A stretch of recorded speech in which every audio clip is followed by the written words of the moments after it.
Bom dia, é um prazer estar com você aqui novamente. Hoje nós vamos falar sobre se o mal existia antes do Jardim do Éden ou não. Então, vamos analisar algumas coisas. Primeiro, quando Deus fez o Jardim do Éden, ele já colocou ali a árvore do conhecimento do bem e do mal. Então, o fato da árvore existir mostra que, pelo menos conceitualmente, já existia o pecado. Ou seja, o mal já existia. O fato de a serpente mentir para Eva também mostra que o mal já existia, né? Então, nós podemos entender, a partir desses dois argumentos, que o mal já existia quando Deus criou o jardim. Agora, quando nós vamos para a Bíblia e nós analisamos alguns textos, por exemplo, nós lemos Ezequiel capítulo 28, versos 12 a 19, lá mostra algumas coisas. Primeiro, fala sobre Lúcifer. Lúcifer, nesse texto, diz que ele era perfeito, sábio e formoso. Então Deus o criou belo, maravilhoso. Diz que ele andava no jardim do Deus, no jardim de Deus, né? Inclusive a Bíblia fala de Éden, que ele estava andando por lá.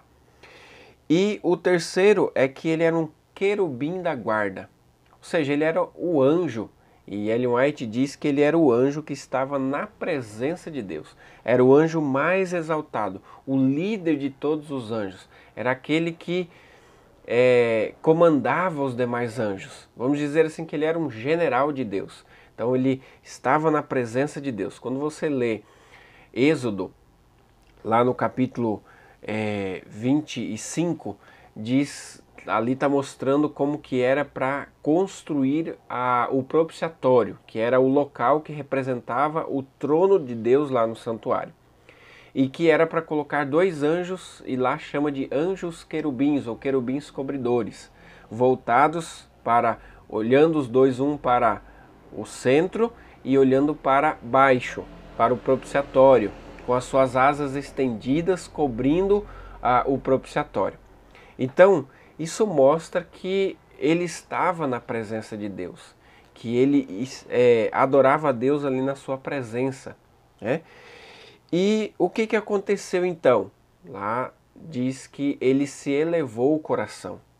Ele olhou para sua sabedoria, olhou para sua formosura, olhou para sua beleza e ele pensou assim: poxa, eu sou bonitão, eu sou inteligente, eu sou sábio, os anjos me amam, eles me adoram. Por que eu não posso ser igual a Deus? E ali naquele texto diz que ele se corrompeu pela multiplicação do seu comércio. A palavra comércio, ela também pode ser traduzida, ou melhor entendida, como calúnia. Ele começou a caluniar a Deus, a dizer que Deus era um tirano, que Deus era mentiroso, que Deus não era o melhor governante, e se rebelou contra a vontade de Deus.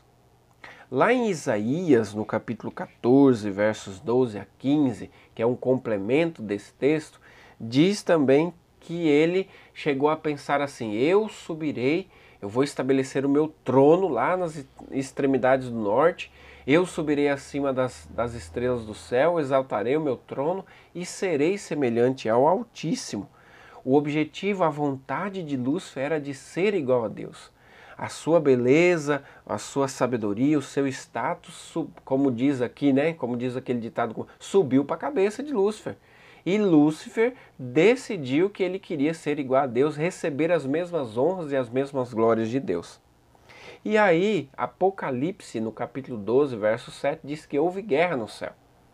Ou seja, ele se rebelou contra Deus, contra o governo de Deus, e Deus precisou expulsá-lo do céu. E todos esses acontecimentos foram antes de Satanás, de Deus criar a terra, né? Então, quando Deus criou a terra, Lúcifer já havia sido expulso do céu, ele já havia se rebelado contra Deus, então o pecado já existia. Disso tudo que nós vemos, nós tiramos uma lição muito importante: obedecer a Deus. Foi a desobediência a Deus que levou à ruína de Lúcifer. E se eu for desobediente, se nós formos desobedientes, nós também seremos arruinados, porque aquele que desobedece a Deus transgride a sua lei, e a transgressão da lei é pecado, e a recompensa do pecado é a morte. Portanto, vamos nos esconder em Cristo Jesus. Vamos abraçá-lo, vamos contemplar a sua cruz, buscar a salvação, buscar conhecer cada dia a palavra de Deus e nos escondermos nela. E assim nós seremos vencedores. Vamos orar? Querido Pai, obrigado, Senhor, pelo dia de hoje. Obrigado por nos mostrar a Tua palavra e nos ensinar que precisamos ser obedientes para Te servir e podermos estar seguros na salvação em Cristo Jesus. Nos dê o Espírito Santo para nos orientar e nos ajudar a seguirmos a Tua palavra e os Teus ensinamentos. É o que eu te peço em nome de Jesus. Amém. Que Deus te abençoe, que você tenha um ótimo dia e nos vemos amanhã.